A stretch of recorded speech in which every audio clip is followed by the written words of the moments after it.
Welcome everyone to Unboxing Logistics. We're glad you're back again with us. I'm Lori Boyer, your host here on the podcast, and I am really excited about today's topic because we are going to be talking about money, or at least costs, which isn't quite as exciting.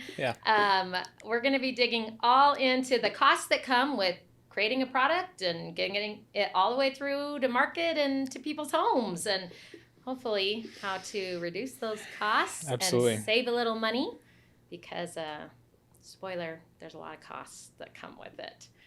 I have invited back to our studio today Tom Butt. He is a great friend of mine and an awesome person who knows so much about this topic, and I am just thrilled to have him here. Welcome, Tom. Yeah, thanks for having me back, Lori. Tell our viewers, sure, in case they don't quite remember you, who you are, your background. Sure. And So I'm Tom Butt. I'm one of the co-founders of our Elevate product. We're part of the wider Simpler Postage family with Easy Post, and I am the Chief Customer Success Officer over both Elevate, which is our data product, business intelligence tool, and then over our professional services group, so Summit Advisory Team. So if you see both of those, we're all part of one big happy family. And I'm Chief Customer Success Officer, as I mentioned. I just make sure that our customers across professional services, across our data product, are getting the most out of the services that we offer, and making sure that they're getting the synergies of using data to make better decisions, and really drawing from our wealth of expertise in the Summit team to make sure that we're helping them manage costs. I know we're going to be talking about that today, but also just from an execution standpoint, making sure that they're executing and implementing improvement projects, transformational projects, sustaining, and then keeping them on task a little. Keeping them on task. I love it. But also doing some strategy work on the front end to make sure that they're following the right path, and that they're developing a winning strategy to help their business succeed. Nice. I love strategy, and I love somebody keeping me on task. I need Yeah, to have perfect. somebody like that in my personal life, I think. Mm-hmm. Okay, before we get started and dive into all the cost to serve and the metrics and analytics and everything, we're going to do a fun little game just to get to know you a little better. Okay. This is our This or That questions with Tom Butt. So just tell me which you prefer. Indoor activities or outdoor activities? Outdoor activities. Outdoor. You're an outdoor guy. For sure. You told me recently you moved to Colorado just for outdoors, right? Yeah, fly fishing, snowboarding, hiking, camping. This season, you enjoy them all.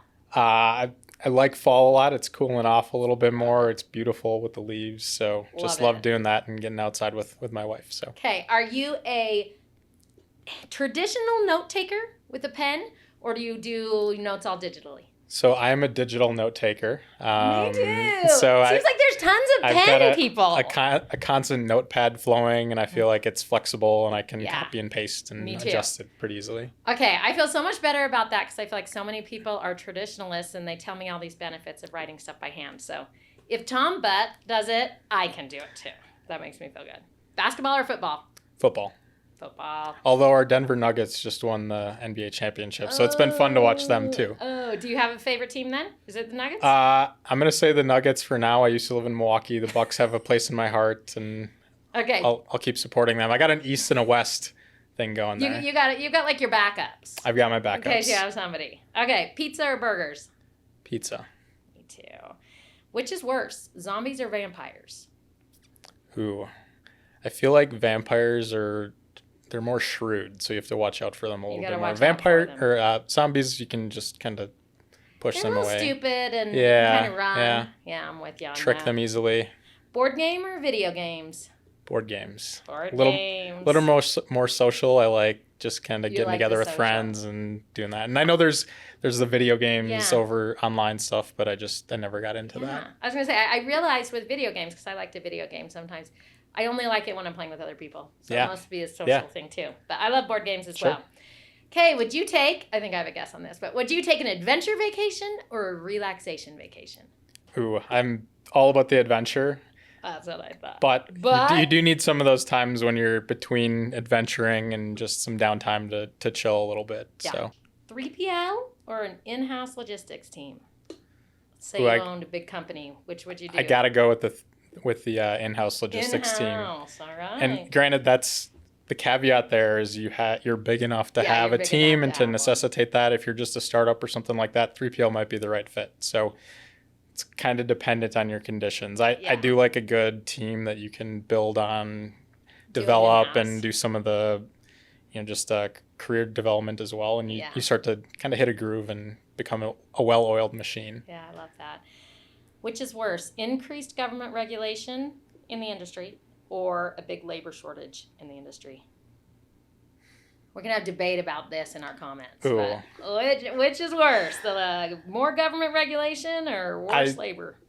I'm going to go with the government regulation is worse, just because I'm a little bit more of a laissez-faire. Labor shortages, yes, you can increase. Costs can increase. However, you start to drive some innovation and you start to get creative with some of that stuff. And I know we talked earlier about holiday readiness and just with a good plan and the right people and the right analytics, you can manage that more. It's more manageable. And it kind of comes and goes where the government regulations are sort of like stuck there and you're going to have to deal with them. Yeah, and you're kind of at the whim of what's happening. Yeah, so. I agree with that. Do you like chatbots or actual phone call support? I'm a phone call support person. I was gonna say you are over customer support. I'm a little bit of a Luddite, maybe in that sense, but there is a time and a place, and our chief analytics officer would hawk the chatbot stuff, especially from a cost management aspect. But I do like a good customer service person. Yeah, there's a lot of pros and cons, right? Yeah. And there's pros to both, and cons to both. So I love hearing your opinion. Sure. Okay. So we're going to dive into the good stuff, though. I want to talk about costs, and I would love if you gave us a little bit of background so that we start, kind of just in general with costs. What kind of trends have we seen for businesses when it comes to operating costs? What's going on in the industry? Sure. So a couple things, just real quick to identify cost to serve. When I think about that, I typically think about, there are capital costs and building expenses and things like that. But typically when I talk cost to serve, I'm talking about the cost to fulfill a particular order, excluding any of the hard assets that you might be depreciating or paying off. So it's really that variable cost component of your cost of goods. So that's something that your product teams are going to kind of manage on the front end, and your procurement teams. You also have your labor costs. Okay. So labor costs are any of the variable labor that goes into fulfilling a product, moving it through your warehouse or your DC, or getting it to your stores. Does that include the cost of creating it? Like you said, the cost of goods. The goods are already created. Yeah, so I'm thinking of it more in terms of a cost of goods is sort of all things that go into, the manufacturing, those sorts of things. A lot of times your teams are managing that upstream, and your buying teams and procurement teams are working to mitigate those. Yeah. So it's a lot more focus, for me at least, on the operational cost, things that you can control. Okay. So there's that labor component. So that's typically your wage rates that you're paying for your warehouse workers, your store teams. People have to pay for that? Yeah, believe it or not. But then you also have your materials costs. So your shipping cartons, your dunnage. Those have fluctuated so much over the last few years. And if you have a good shipping supplies contact, those are gold. So make sure you establish those relationships, especially if you can get them at a good cost. So, and then there's the shipping cost component of it. So not the materials that you're using to ship, but the postage that you're paying. So that would be to your FedEx, your UPS, your DHL, USPS.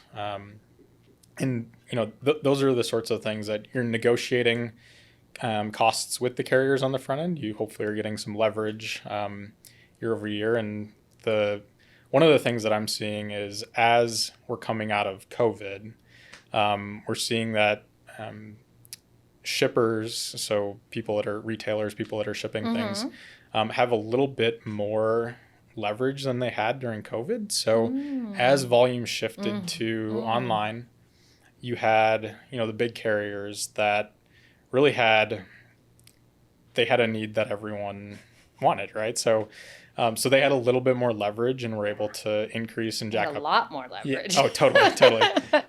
Yeah, don't want to understate that.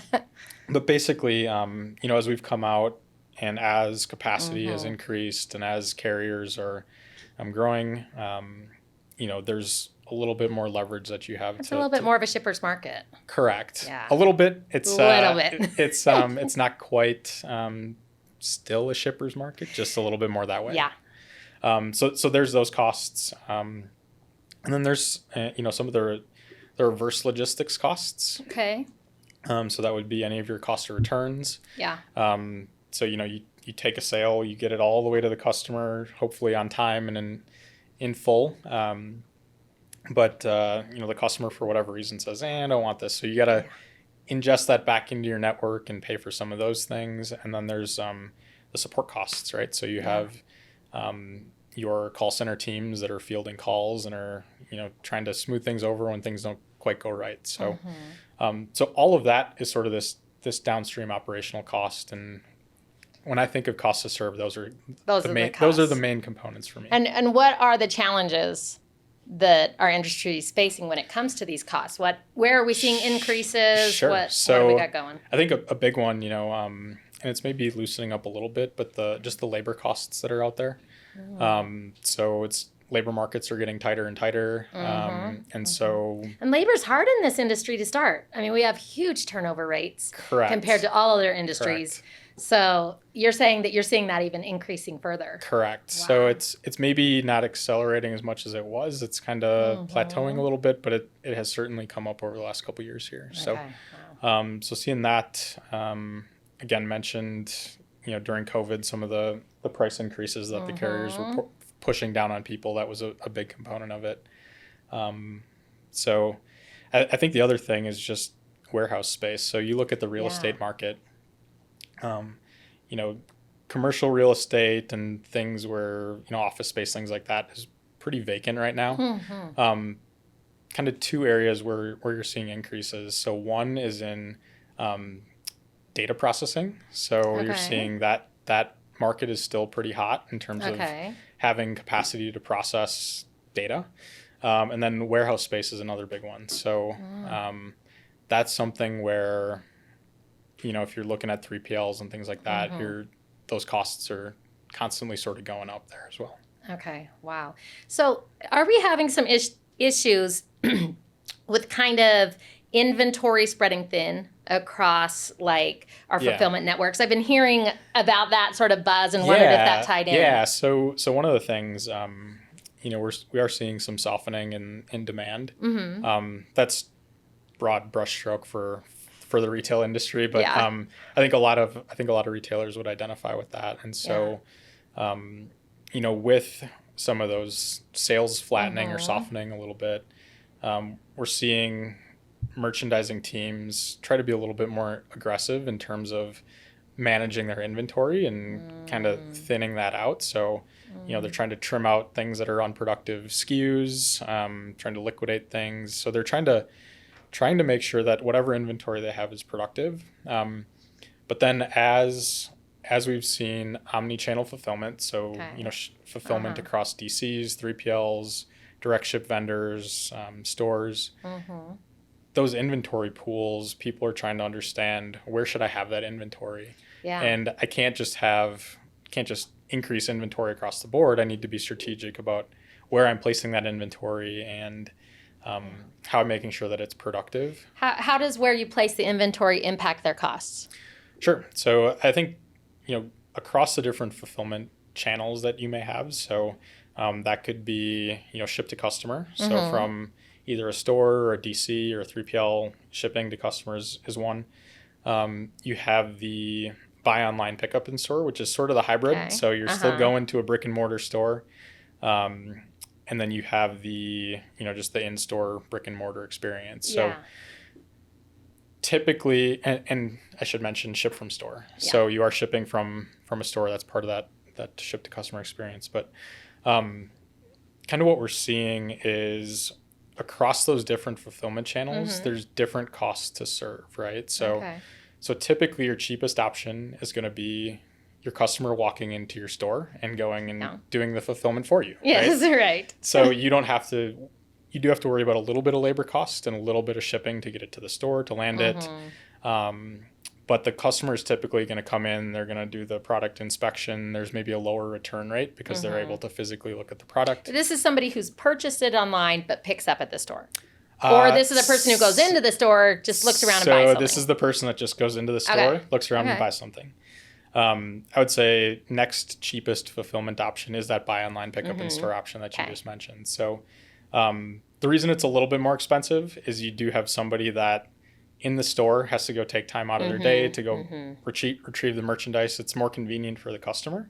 Okay. However, you are spending a little bit of labor for that associate to go get that particular product. Right. You know, that one or two items, or kind of do the scavenger hunt around the stores. And then typically, it doesn't always have to be this way. Typically, fulfilling out of your distribution center is next. Or out of your 3PL or your out of your vendor network. And the reason for that is typically when you're fulfilling from a warehouse, you're getting economies of scale. You're also, in this case, now we introduce the concept of having to pay for the shipping.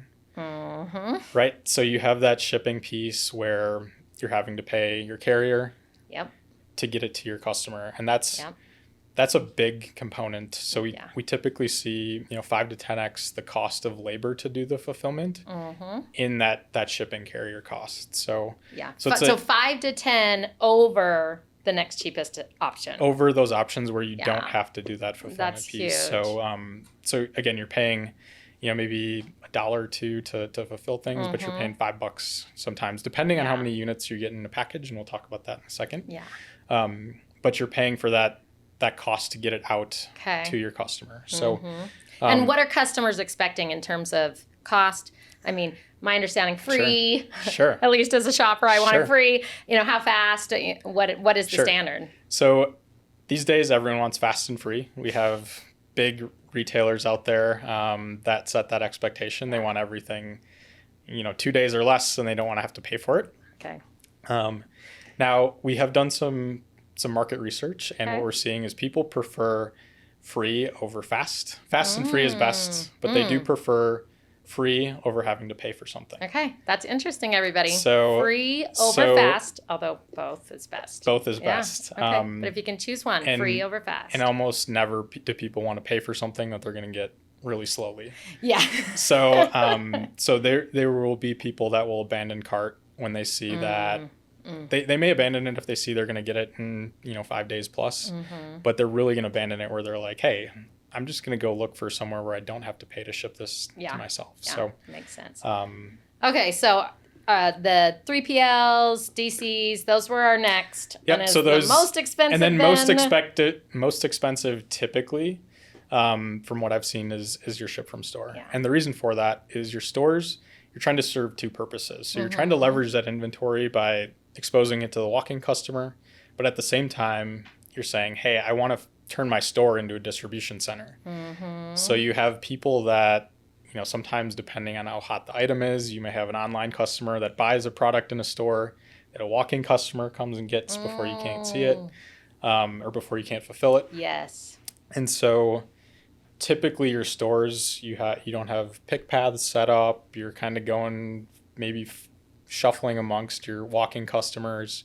And the other thing is your inventory depth in your stores is typically shallower. And the problem that creates is if you have a wide assortment that you offer your customers online, making sure that all of that product is located, so it's a four unit order, making sure that that's all located at the same location so you can fit into one shipping box versus, hey, that product may be across multiple locations. Yeah, right. You may have to pay for shipping 2 or 3 times, in which case you're degrading that margin. So, and I think I read somewhere that even just inventory counts, and you can correct me if I'm wrong, but inventory counts in store are almost twice as likely to be inaccurate compared to absolutely. At a DC or something. Yeah, benchmark that we would see in a distribution center, you're seeing 99.5%, 99.9% accuracy in terms of doing cycle counts and inventory counting in your distribution centers and stores, if you can get 95%, 97%, that's going to be what I would say good. But again, you have customers that are walking in, they're moving things, they're maybe taking stuff into changing rooms, and there's some inventory shrink potentially with what goes on in stores so as well. It may seem like a great idea, like, hey, let's fulfill from our store, but in the long run, the costs there are a lot higher. So you got to just calculate that. Potentially. So you got to make sure that you are managing, again, your inventory levels and that you're strategic about what you sell from stores. It may be things where, you do something where you're looking at, hey, I've got merchandise that's about to go to clearance. And so what you want to do is you may have a client or customer that's across the country that wants to buy that. Now you have to ship it to that customer, but you may maintain some margin by not taking that discount on that product and having to mark it down. I see what you're saying. So you're shipping potentially further and spending a little bit of money to ship it, but you're not having to take that discount on the product. Okay, so that totally makes sense. So more costs. You mentioned personnel, labor. Sure. How does labor kind of tie into the costs here? What are we seeing? How's that driving up costs? Sure. So I think just in general, labor rates are going up. Markets are becoming more competitive. Yeah. By labor rates, you just mean like their actual pay rate? The pay rate of the individuals that are coming in to be... Not the number of people who want to come work. Yeah, correct. And, so I think just, tighter labor markets is becoming a thing. And I did mention, there's the warehousing spaces is kind of exploding lately.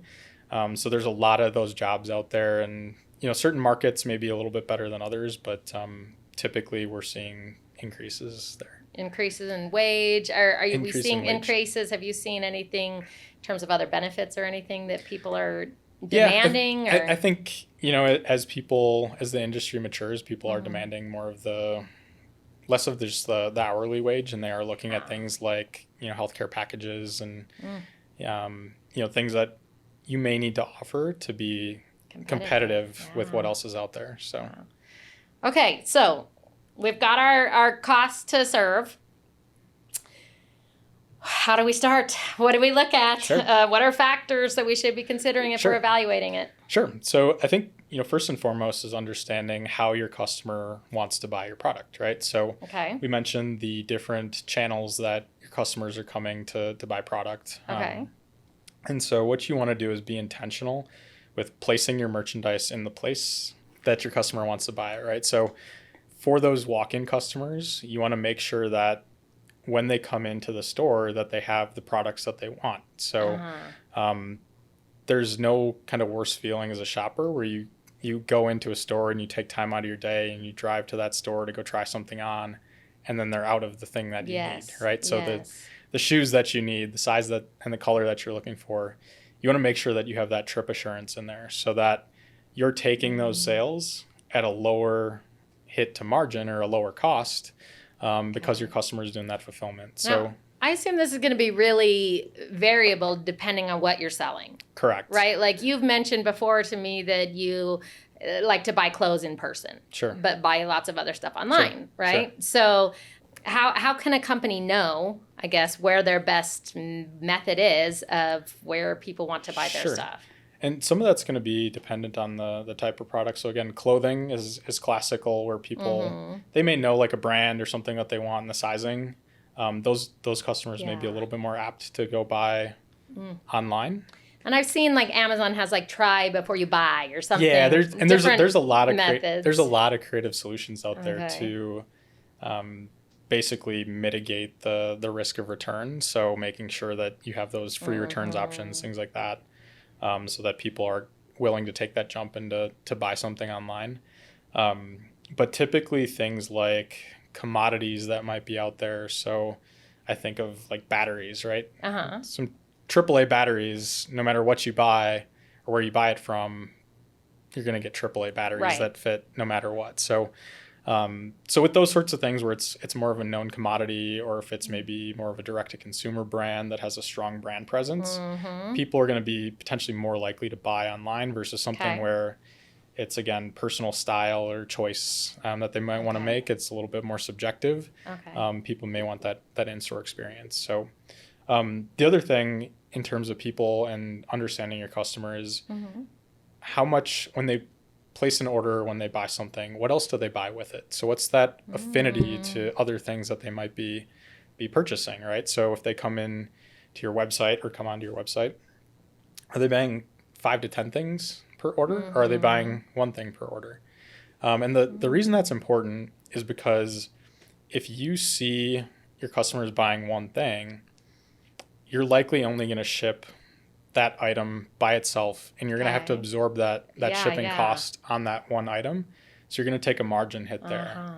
If you buy 4 to 5 things, if you can ship all of those things in one box, and you can shape your customers' demand in a way where you offer incentives to buy more, you may be able to offset the incremental cost of shipping on each of those items by fitting it all into one box. So what are people doing to try to get people to buy more? I mean, there's things like toggling where your free shipping cutoff may be. So so that may be something. Making suggestions in your market basket might be another way. So have you thought about this? Other customers are buying this. So there's things that you can do in that respect. When your customers are buying many things, again, it's imperative that those products are all co-located so that you can ship in one box and not split that order up across multiple. So how do you do that? How do you make sure that they're all in the same DC? Sure. And that's where we get into the fun of some of the analytics of this. So you start to look at... That's why the supply chain is so complex. Yeah. So what you're looking for is, you look at your customer, you look at how many units they purchase per order.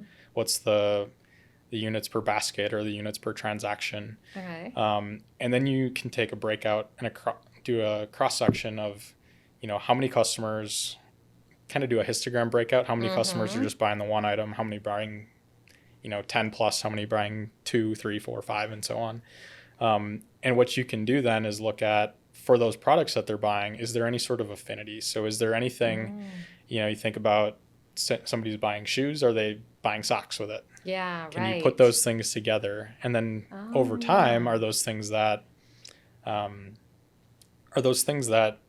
you see those common patterns. So you might see footwear in winter, everyone's buying boots and thick socks. In summer, they might just be buying a pair of sandals.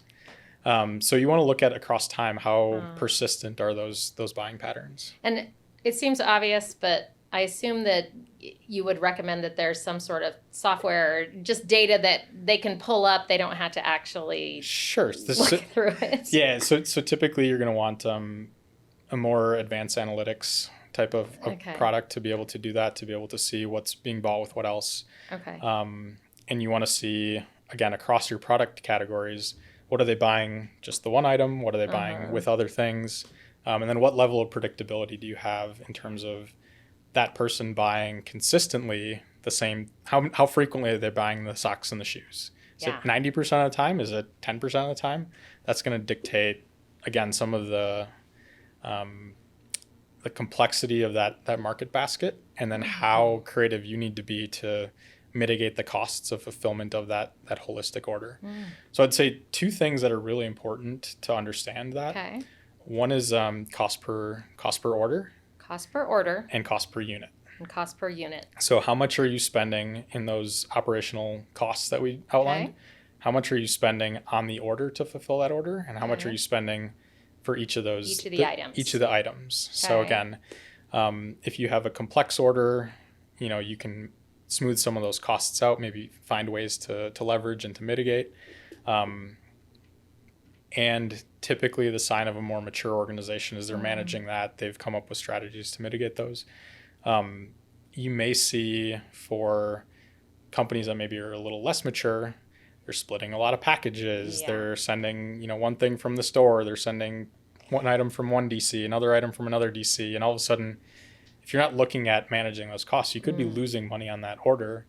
And scrambling in other ways of your organization to make up for that. If they are getting to the point where they are seeing that, let's say it's a fairly large company, big enough that they've got, in-person stores, they've got a few DCs, however it is. What potential savings could they have by optimizing the way that they're managing their inventory? Sure.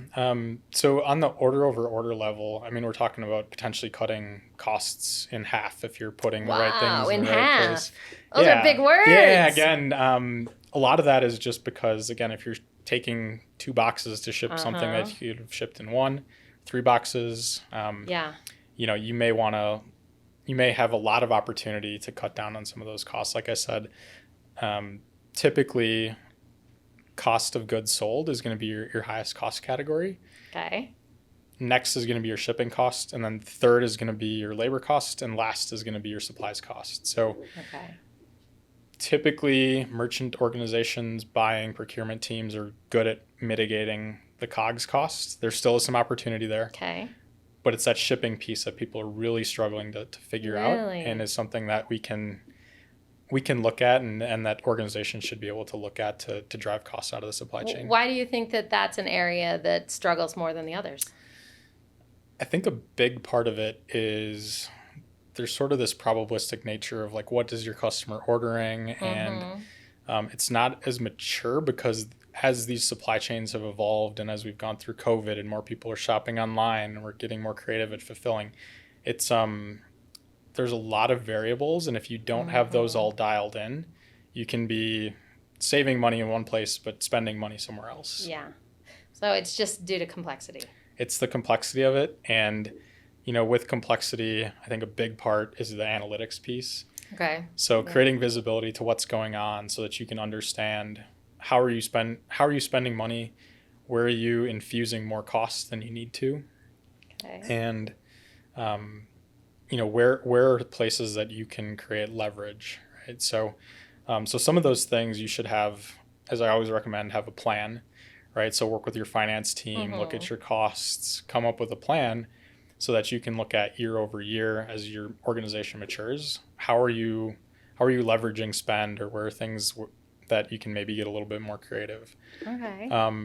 Another just strategy that I would recommend is take a look at how you're offering your products to your customer. So for example, if you have something that's really cheap in your stores, it may make sense to sell it in the store. You don't necessarily need to put that particular item online unless it's in part of a bigger basket where you can say, hey, this customer is either offsetting this cost by paying for the cost themselves, so you're generating some shipping revenue, or what you can do is you can say, this might just not be an item that we want to sell online. So you restrict that item for online sale. You just let the walk-in customer buy that.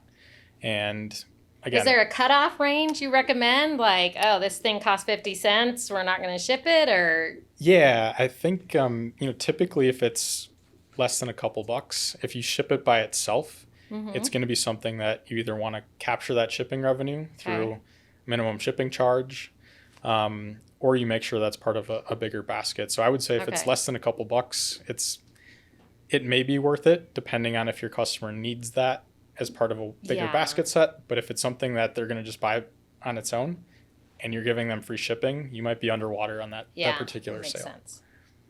Awesome. What metrics do you think are essential for understanding your operating expenses? What kind of things do people need to look at? So I think, obviously your labor rate. So I would say first and foremost, if you can bring everything together through what I'd call like an operating margin, that would be the number one thing that I would look at. So that's just adding up all the different costs you got from all the places, put them together, and that's your list. So you look at your revenue from your sale. You look at any revenue that you capture by charging for shipping. Then you subtract off your cost of goods. You subtract off your shipping cost.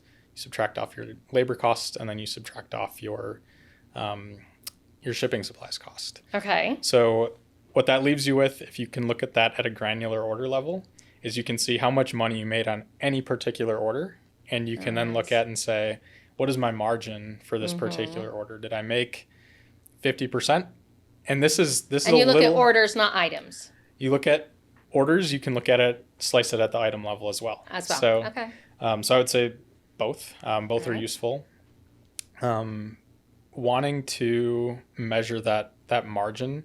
You get that dollar amount, and then you look at a percentage. And one caveat to that is, we see customers that have really high value items that are out there, and we have customers that have really low value items.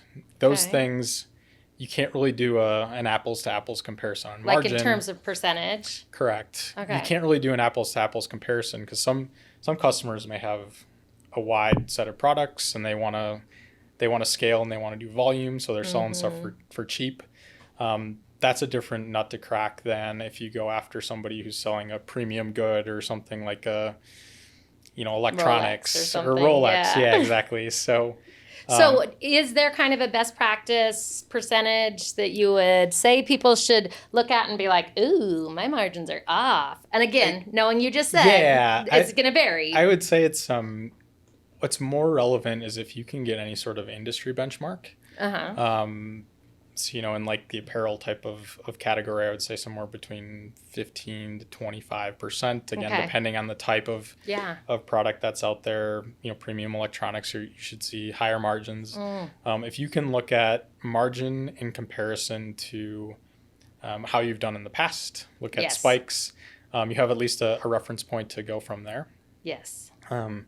If you're lucky enough to be able to benchmark off of somebody else who's in your same industry selling a similar product set, that's another good place to measure the temperature of your margin. So I would say that's a big one to measure. And then within that, starting to look at the cost per unit, cost per order. I mentioned that. Yeah. But doing that at the cost per order and cost per unit for shipping, and then breaking that out by labor as well. And so what that does is allows you to isolate those variables and then see where you can tweak it, right? So if manage each of those. Let's say if your margins are off and you're not where you want them, or they're going down or getting worse compared to yourself in the past. Sure. What are the first things that you should look for? Sure. So I think with that, big one to look at is just going to be, are you, again, if you have that complex order profile for your customer, are you splitting more of your packages, right? So how many units are you fitting in a box? And then across that, how many boxes are you using to fulfill each order? So packages per order is a really important one for me. And the reason for that, again, if you can see that certain promotions or certain times of year, customers are splitting things out a little bit more. You may be doing something to inadvertently drive that. It could be your inventory placement. It could be other things. Yeah, so kind of look for trends and see what correlates to it. Look for trends. Again, if you can work with your finance team to come up with a plan, and then, again, measure your current progress against those plans across all of these different metrics, you're able to see when you start to see anomalies or variances, you might just want to take a deeper look. Okay, awesome. Any other tips along our cost to serve? Any other strategies that people can use to mitigate costs? I think, obviously the labor piece is a big component of it. A big one, though, that I would say is make sure that as you're negotiating with your carriers, your parcel rates, make sure that you're being aggressive and that you're knowing where you can get away with pushing back on your carriers. So as, again, I said, some of the carriers are opening up a little bit more. You maybe have a little bit more leverage. Negotiate those per package rates. You can use leverage across carriers. So, if you've been using one of the major carriers, it's always worth just asking and saying, hey, other big carrier, this is the rate I'm getting. What can you do for me? And even if you end up staying with your current carrier, you might have leverage, or you at the very least know that you're getting a currently competitive rate. Right, and you've investigated. So would you recommend, so let's say that you went and approached another carrier, they're going to give you a better rate. Would you try to lock them in long term? Do you feel like you're stuck at that rate? Do you have recommendations that way? That one's going to be a little bit dependent on... I know, it's pros and So, cons. I would say if your volumes are going to be another factor to consider there. So do you have enough volume where you can diversify across a wider carrier set? Or do you have a low amount of volume where you maybe don't have as much leverage and you're not quite as able to diversify, and you you can't justify multiple carrier pickups on the same Yeah. day. So that's going to be another factor that's in there. I would say, year over year contracts, but again, look at what fuel prices are doing. Look at what you're getting with your current carrier. Are you getting good leverage with the new carrier? Yeah. And kind of go back and forth and see where you can gain more. Awesome. Or if the carrier is willing to move quite a bit, maybe you want to lock them in for a longer time period. Right. Okay. Awesome. Any other tips, takeaways?